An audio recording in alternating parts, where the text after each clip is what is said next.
আসসালামু আলাইকুম ভিউয়ার্স। ইয়াদিয়ার সবচেয়ে রিজনেবল প্রাইসের মধ্যে স্কুটারটা হলো ইয়াদিয়ার রুইবিন 60 ভোল্ট মডেলের এই স্কুটার। এই স্কুটারটাতে ইউজ করা হয়েছে সামনে পিছনে দুটাই টিউবলেস টায়ার, সামনে হাইড্রোলিক ব্রেক, পিছনে ড্রাম ব্রেক। ইউনিক এই স্কুটারটার ব্যাটারি ইউজ করা হয়েছে হলো 60 ভোল্টের 26 এর ব্যাটারি এবং টিটিএফআর টেকনোলজির 800 ওয়াটের মোটর।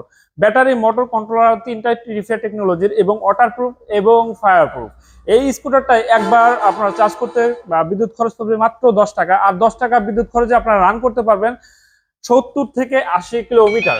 আর এটার আলট্রাথিন ডিসপ্লেতে আপনারা টোটাল যে রানিং পজিশনটা দেখেন, ইজিলি কিন্তু আপনারা 50 কিলোমিটার গতিবেগে রান করতে পারবেন। এই স্কুটারটাতে আপনারা দুজন প্লেয়ার নিয়ে টোটাল 200 কেজি ওয়েট নিয়ে 50 কিলোমিটার গতিবেগে যেতে পারবেন। এই স্কুটারটাতে আপনারা সার্ভিসে পাচ্ছেন ব্যাটারি, মোটর এবং কন্ট্রোলার। ব্যাটারি 2 বছরের রিপ্লেসমেন্ট গ্যারান্টি এবং মোটরে আপনার 2 বছরের সার্ভিস ওয়ারেন্টি পাচ্ছেন। ইউনিক এই স্কুটারটার আপনার তিনটা কালার পাবেন, ব্লু কালার, অ্যাশ কালার এবং black colour. So electric scooter ইয়াদিয়ার এই মডেলটা নিতে আজই চলে আসুন আমার রানার গাজীপুরের শোরুমে অথবা স্ক্রিনে দেওয়া নাম্বারে যোগাযোগ করুন। আর এইটার বর্তমান বাজার মূল্য কিন্তু মাত্র 1,10,000 টাকা। সো ভুলবেন না, চলে আসবেন।